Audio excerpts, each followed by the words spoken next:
Hello and welcome to this episode of the WARC Podcast. I'm Catherine Driscoll, Commissioning Editor at WARC. Today's guest is someone who's spent his career helping shape the practice of modern marketing and helping aspiring CMOs to take the next step in their career. Jim Stengel is former Global Chief Marketing Officer of Procter & Gamble, author of influential books on leadership and growth, and host of the CMO Podcast. He also helped launch the Young Marketers Academy at Cannes Lions, and in 2013 the CMO Accelerator program, which is still going strong in 2026. This year marks Jim's final year leading the Accelerator, so now feels like the perfect opportunity to reflect on what he's learned about leadership, creativity and growth from his conversations with hundreds of marketers, and to discuss what today's marketers can do to build influence, navigate change, and create lasting impact at their brands. But before we talk to Jim, here's a quick message from today's sponsors. Heading to Cannes Lions this year? On June 23rd, WARC is co-hosting the first ever Lions Insight and Strategy Summit with TMRE, the market research event. It's a day for insights and marketing leaders to explore sharper strategy, better ideas, and stronger business results. With case studies, debates, and honest conversations from leading brands doing the work. If you're interested in how insights drive growth and effectiveness, we'll see you in Cannes. Learn more and get your festival pass at canneslions.com.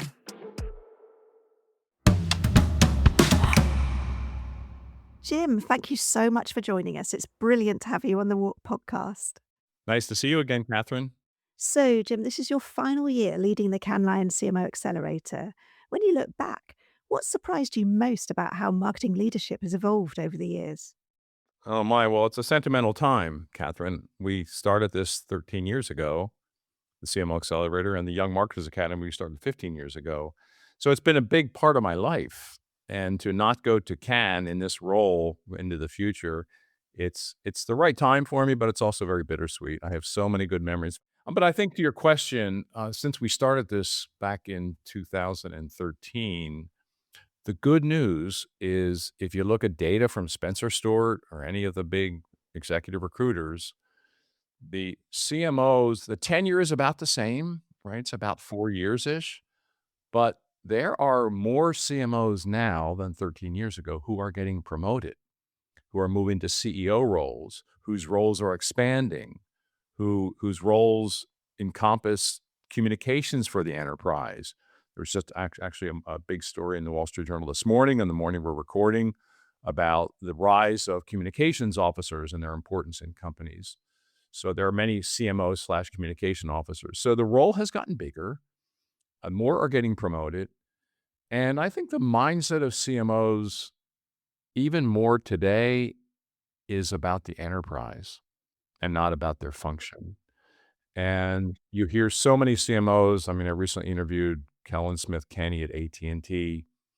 And when you talk to her, you don't really know she's a CMO. She sounds like a CEO. And she says she values her contribution by the impact on the enterprise. Great CMOs have always had that mindset, but I think it's more pervasive now. And the ones that have risen to the top and have succeeded are the ones that take a business and enterprise lens. It doesn't mean they're not brand forward in their thinking and their actions, but it's always with impact on enterprise that is the priorities. I think we're more diverse at the top, which is terrific. I think the role of Jerry DeVar in the formation of Becca, which has a strong profile in Cannes, has been a tremendous boost, I think, to African Americans getting promoted, getting into these roles, becoming better leaders. So I think those are some of the mega changes. I think, and I guess the other one, because I talk to these people a lot, the best ones, I think, there's so many things you can do in this role, and there's so much coming in your inbox. I think the best ones, even more today, are extremely choiceful on their priorities and on the area where they think they need to make an impact. And they don't give you a list of 10 things, they give you a list of 2 or 3. So I think this focus, this discipline, the priorities, the best ones are doing that. More are doing that, and I think that's one reason more are rising to the top. Really playing to their strengths and focusing in the right areas. So you're thinking about those qualities that make a really good CMO through your work with Cannes Lions, but on the podcast too. You've interviewed a huge number of CMOs, so have encyclopedic knowledge of this. But what qualities consistently separate those good marketers from the really transformational leaders?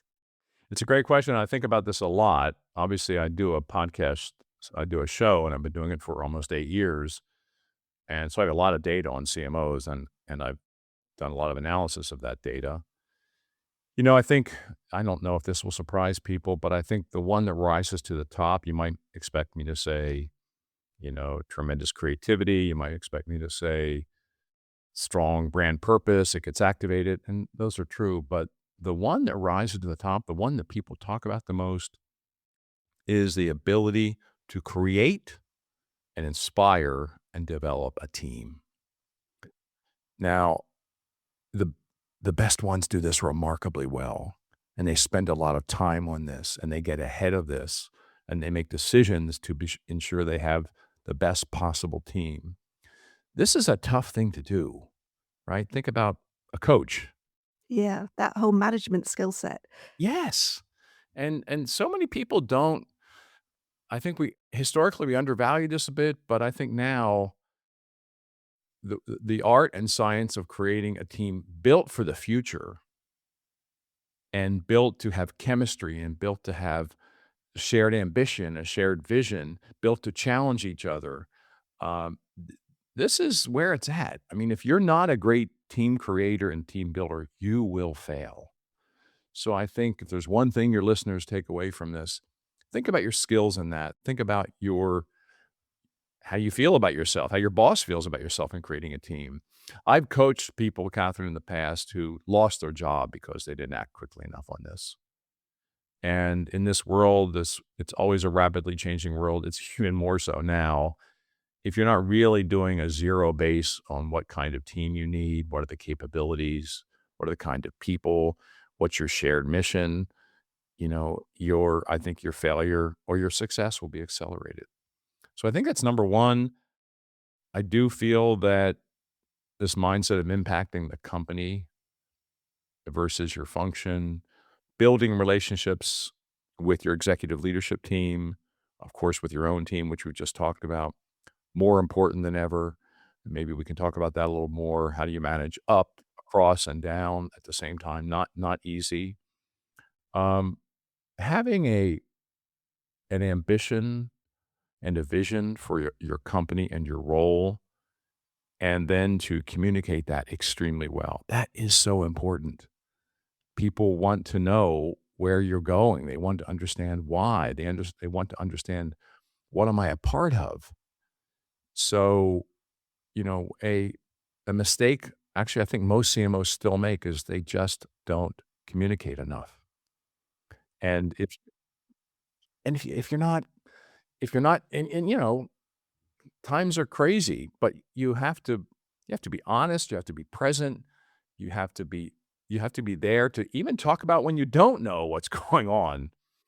People just really, really value that. So I do think, if you think you're communicating enough, think about that again. And I find with so many CMOs who elevate their frequency and their impact and their clarity of communication, find it just incredibly, incredibly motivating for themselves and their teams. So those are some of the things that are what great CMOs do, and what I've learned actually from my own experience and from the show I do every week with CMOs in all kinds of industries. It goes to show how important those sort of people skills and, the team are. It's not just the sort of marketing brilliance that will make it work. And so I guess you alluded to it, but thinking about the flip side of it, what have you seen, from your experience that could be characterized as bad habits or behaviors that cause marketers to fall short, even when they might have the best of intentions? Don't be a jerk. That's That's very important. Yes, it's very important. No, I think a bad habit or a bad there's a lot on the plate of a modern chief marketing officer, chief growth officer. There's a lot coming at them. They could spend their days just reacting to things. So I think a big bad habit or bad behavior is to get distracted from your role, and that is to delight consumers, customers, and focus your decisions on making the lives of customers better. We can call that brand purpose, call that what you want. But if you're not doing that as the head of marketing, which is charged with understanding people and designing products and services to delight them and to win their business, who's going to be doing that? So if you're not role modeling, focus on customer, making decisions based on the customer, then I think you get in real trouble. And this sounds like such a platitude. It's not. If you really look at the time people spend on what they do and what they signal to their organization, the customer centricity and spending time understanding people, you better be doing that. And so I think that's a bad habit some fall into just because of everything else going on in their life and on their calendar. So I think that's number one. Number two is to lose touch, with your direct reports, with your CEO, with key members of your leadership team. I think sometimes you assume you have a strong relationship. You assume there's good communication, and often there's not. So I think, and again, we get back to people skills. If you're not spending a lot of time, I say to some CMOs, how much time are you spending with your direct reports, coaching, getting the team together? And some of them say more than 50%. Wow, that's a lot. So I think a bad habit can be to just be complacent about that because you feel like you have a great relationship. Never be complacent about that because it changes its dynamic. And I think the last bad habit is to get caught in the activity cycle. Just to be, pounding on the treadmill of the role without stopping to reflect. The best CMOs build in time for reflection and to pull out, to take a walk, to meditate, to take a few moments every day, to helicopter up and look at what's happening. And so I think that's more important than ever right now. So a bad habit is not to do that, and to be one person said to me once, sometimes I feel controlled by my inbox, not my outbox.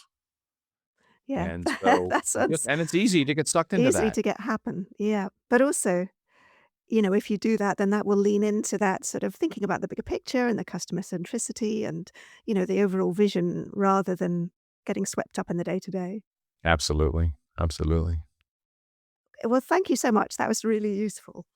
So thinking back to when the CMO Accelerator began back in 2013, the industry was trying to understand how digital technology would reshape marketing and the impact of that. And today we're asking, similar questions about AI. What lessons, do you think marketers should remember perhaps as they navigate this latest wave of change? Well, the first one is get yourself into it. Use the tools, practice what you preach, and personally get involved in how the technology is changing, how it's impacting your team, how it's impacting you, how you do your work. So it's kind of inauthentic to be out there preaching that the world's changing, our roles are changing, everything's changing in how we do work with AI if you're not doing it yourself. So I just think you need to stop. I do this myself. How, in the tasks I do every day, how can this help me be better, be more customer centric, be more helpful, be more useful, be more creative? And I think that it starts there. If you don't, I have a lot of respect for a professor at Northwestern named Jim Stengel, ex-Google. He's just written a book about, using AI in marketing, and he gives you a really, really helpful framework. His first thing is just learn, do it yourself. Yeah, explore the tools.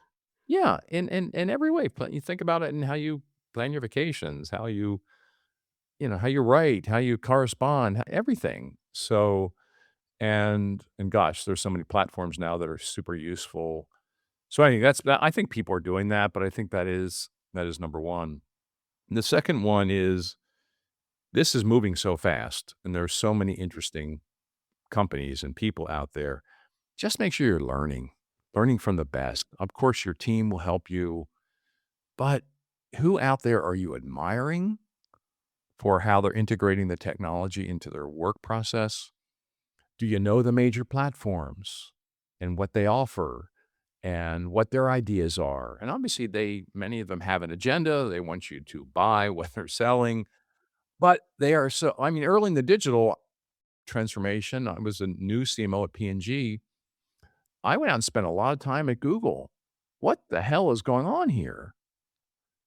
How's this? And at that time, people were saying, well, how's this going to, in fact, impact consumer products? It's not obvious. But I wanted to ask them, how do you think it's going to impact a company like mine? And what should we be doing?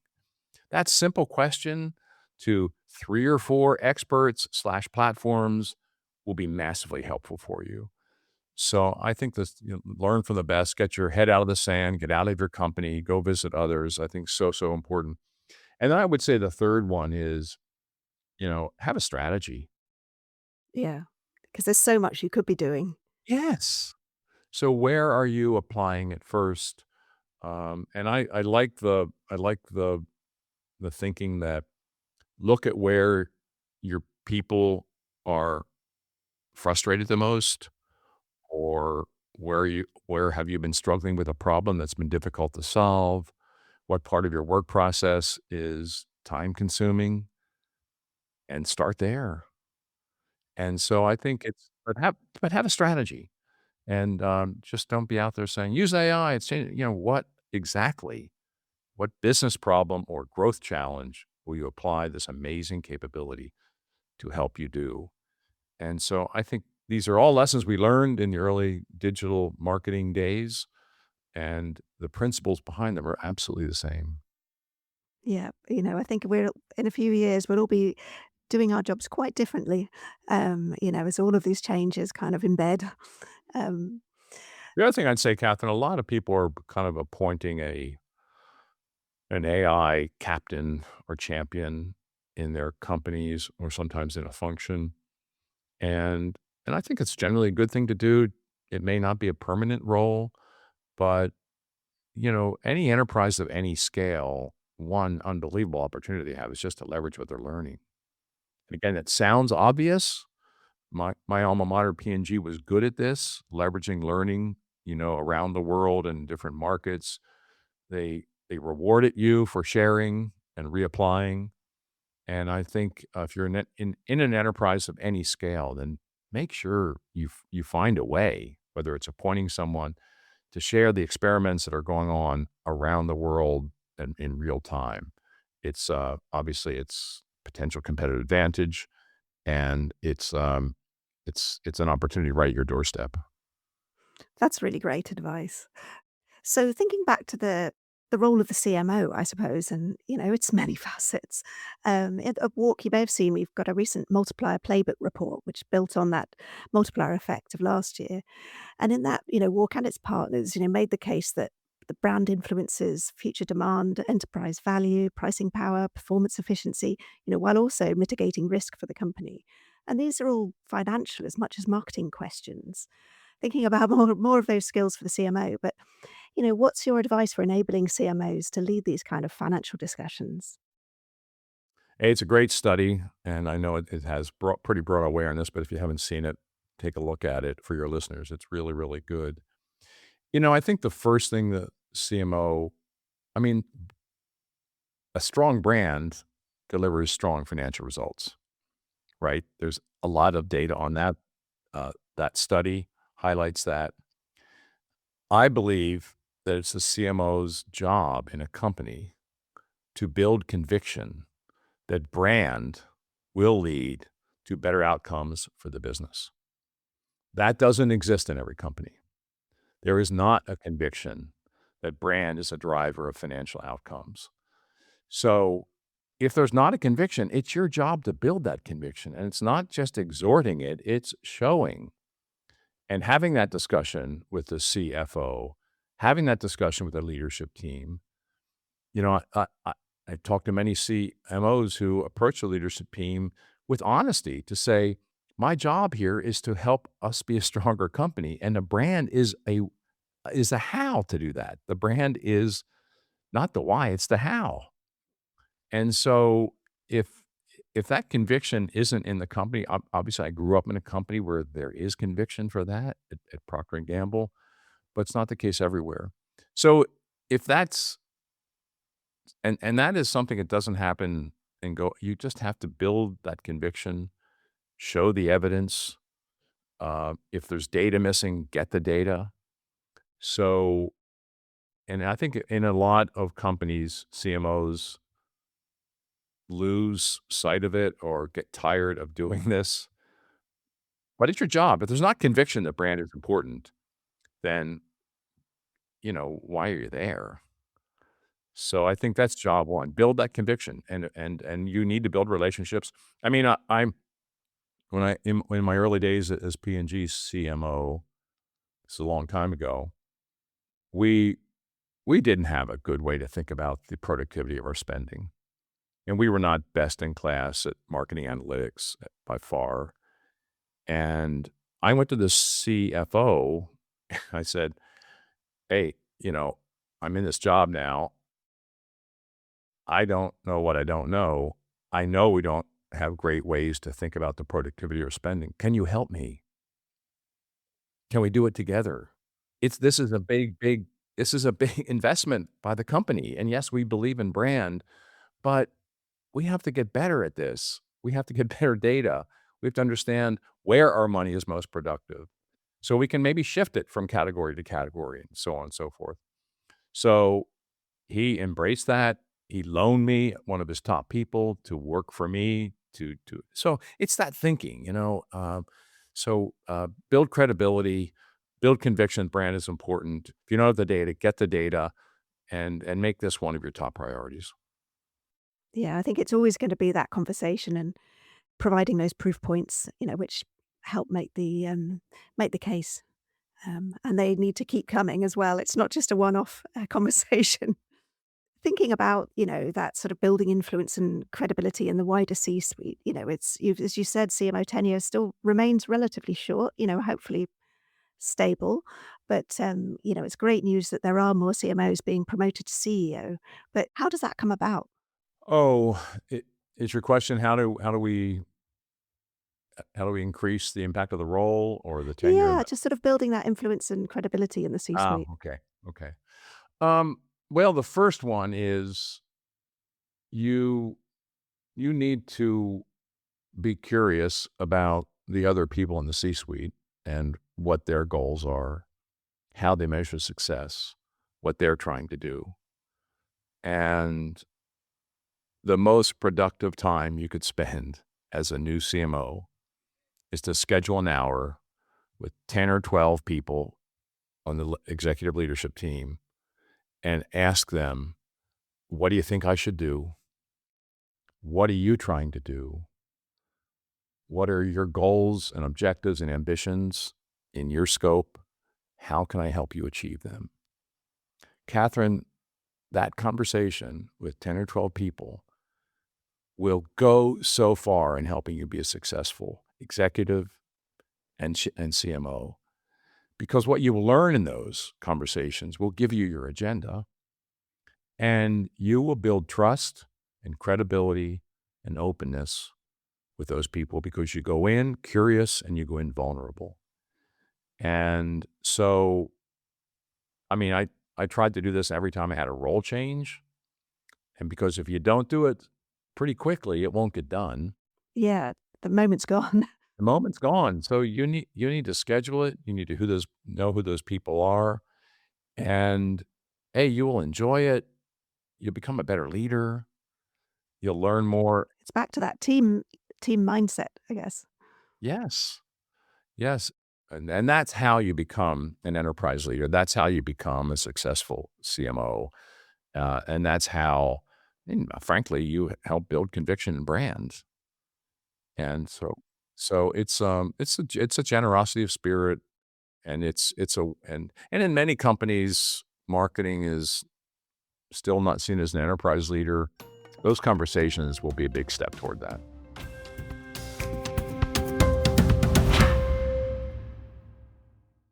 The world of sport is being disrupted.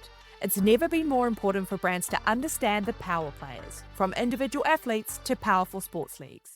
Lions Sport brings together the brightest minds in sports, creativity and innovation in a 2-day exclusive program at Cannes Lions. Whether you're redefining fan engagement, leveraging emerging tech, or creating iconic cultural moments, Lions Sport is where the game changes.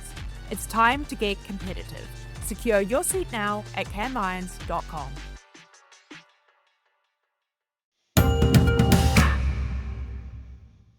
So, aside from this sort of finance side and thinking about the C-suite, today's CMOs are expected to be experts in everything from brand building and performance marketing to technology and AI, as we were just discussing. So, where have you seen the best leaders focus their time and energy to create the greatest impact? Well, it's wonderful we have so many things, right? It keeps us curious. It's a multifaceted role. Yes, it is. Yeah. So there's no shortage of things to learn about and to think about in terms of growing your business, growing your brand. But I think it's trying to understand what are the growth drivers, the business model of your company. And that's where the focus has to start. So it's about, God, I just interviewed a CMO who's in a new job. Frankly, she was promoted to CMO or CEO. And I said, God, where do you start? And she said, I have to understand the business model, what the growth drivers are, and pick 2 or 3 that are going to be important for our future and focus everything on that. So I think, yes, we have all kinds of things coming in. We have all kinds of dynamism. The culture is changing. Consumers are changing. Yes, yes, yes. That's all the ecosystem we're working in. But and by the way, doing these functional or these interviews with your peers in the C-suite will help you get at this. Where is the future growth? What does drive our business? What is the business model? Is it shifting? And work backwards from that. So I think that's a way to clear the air. That's a way to focus. It gives you a strong platform. It gives you a strong reason why. It gives you a strong communication strategy. So, and again, this sounds like a platitude, but you've been there. Ask someone quickly, what are the 2 or 3 things that drive the growth of your enterprise in the next 3 to 5 years? Sometimes you don't get a quick answer. Yeah, and that clarity is so important, but also could be evolving with all of the changes going on with AI and Absolutely. everything else. That's really useful advice.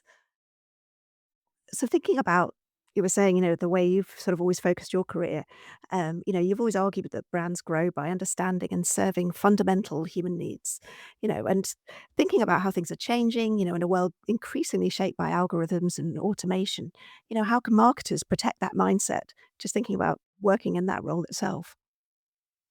Well, I think the first you have to ensure all the algorithms and automation serves the customer. AI can be a tremendous enhancement, customer delight and satisfaction. I mean, there's a lot of negative stuff out there about AI at this point, but there are so many ways it can be leveraged. I mean, Delta Airlines, I'm a big Delta flyer, I'm a big fan. They're using automation and algorithms to make my experience better as a customer. So again, it gets back to your lens is to make people's lives better. That's the role of a CMO. So ensure that everything we're doing is making the lives better for our customers and really for our employees as well. So the positive side of AI, and it's in our hands to do this, is to leverage it to make our jobs better and to make our customer experience better. So if it's not doing that, then our standards aren't high enough. We're not asking the right questions. We're not focused. So I think that's how we do it. It gets back to everything is about delighting and serving the people that are most important for your brand. And That's a great way of looking at it. Yeah. And so it kind of simplifies and clarifies things. Yeah, it's a nice way to kind of achieve that focus when there might be so many different things going on. But thinking, you sort of alluded to this at the beginning, but you spent much of your career at P&G and obviously leadership roles since. How have you personally maintained your curiosity and creativity, while managing demands of these sort of big jobs? I think it's getting out of your own kind of circle, and just expanding your thinking. And I think, and everyone needs their own rituals for this and their own strategy. First of all, you have to open up time to do it, right? Yeah, So, protect that time. and protect that time. So I've always been, when I was at P&G and after that, a big, I really value learning from the outside. And I still remember, going to Google's headquarters as CMO, going to Wieden Kennedy's headquarters, going to Nike's headquarters. I even did like webcasts from there back to P&G about what I'm discovering, what I'm seeing. And it's a very useful way to shake things up and to reset your standards. So I've always been a big get out of my little mini world and go explore others. So I think that's, again, you need a strategy for it, but I think that's key one. I read a lot. I go to conferences, and I know we have a million conferences in our industry, but I think about the ones where I can learn the most, I can be exposed to new thinking, and go there with an agenda to learn and not just to network, right? Network's important too, but go there. Cannes a festival of learning. You got to go in with a strategy. What are you trying to learn this year? What are you wrestling with? What kind of things do you want to be a part of? Yes, it's fine to go and surf it all but I recommend people do that in their first year. But I always say come in with 2 or 3 issues you're wrestling with, and look for other people who might give you insight into those issues you're wrestling with. So you have a much more productive meeting. So those are, and then, one ritual I have to ensure that I'm always learning is I do a podcast, as you were doing. You're learning here. Every interview I do, I learn something because it's always a different person in a different industry, struggling with different things and preparing for it, and then doing the show. I mean, it's a tremendous, you know, curiosity enhancer, leadership development exercise. So I love doing it for many reasons, but one is it just keeps me fresh and learning. Yeah, absolutely. It keeps you learning. And I thought for WARC, we love the relationship between the podcast and our WARC content as well, because those two things, feed each other in all sorts of different ways. And it's very useful. So maybe a slightly cheekier question, but, was there a moment in your career when something didn't go to plan or a risk that didn't pay off or a setback that changed your thinking about leadership or about marketing? Oh gosh. We have setbacks all the time, right? Yeah, you don't get the job you wanted. Uh, a plan didn't come out as you expected. A team you built isn't working. So, and I have found that, setbacks like not getting the job you wanted lead you to other roles that turn out to be incredible. The right place to be after all. Yeah. Yeah. So I think, to think about setbacks as a new door opening. I know it's kind of also a platitude, but it's true. I think the biggest missteps I've had are around, again, we get back to people, trust issues. Was if you don't trust the people you're working with or working for, it does not go to good places. It's not a And recipe for the best work. no, and one of the hardest assignments I had was when P&G bought CoverGirl and Max Factor and developed a cosmetics business. I was an early leader sent to the acquisition. Zero trust. Zero trust. They didn't trust me, And I guess, frankly, I'm not sure if I trusted them. And until I confronted that, it was toxic. Really So difficult to I bring the love, businesses no, together. absolutely. And even in my post P&G career, when I've gotten involved in whatever investments, startups, when there was, I love the saying, when there is doubt, there is no doubt.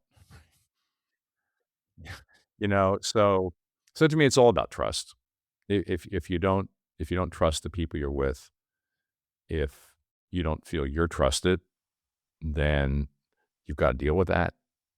And if it can't be fixed, get out of it.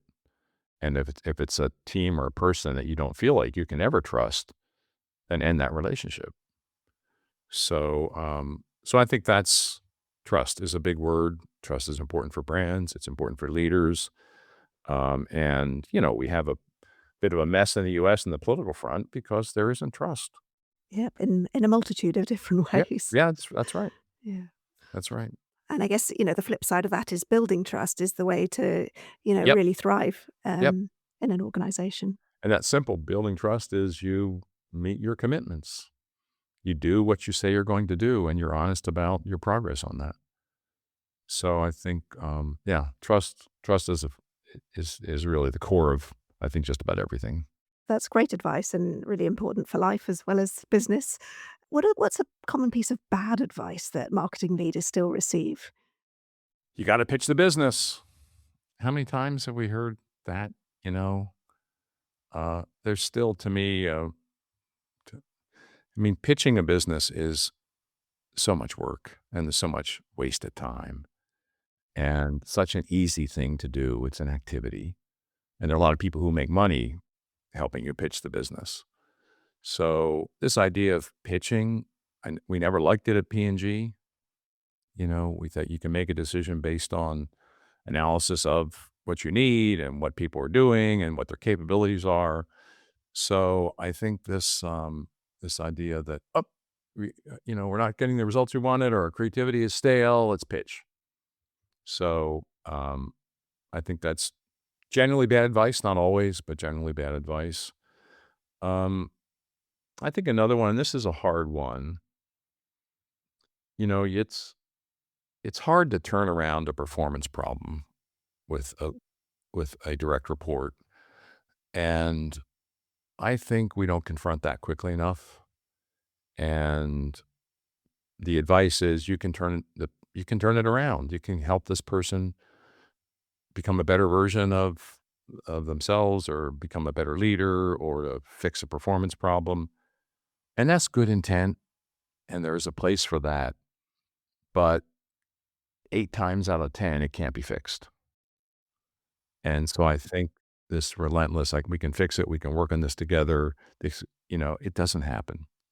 So I think the bad advice is to continue to work on a performance issue when you really just need to separate and help that person move on to something else where they can thrive.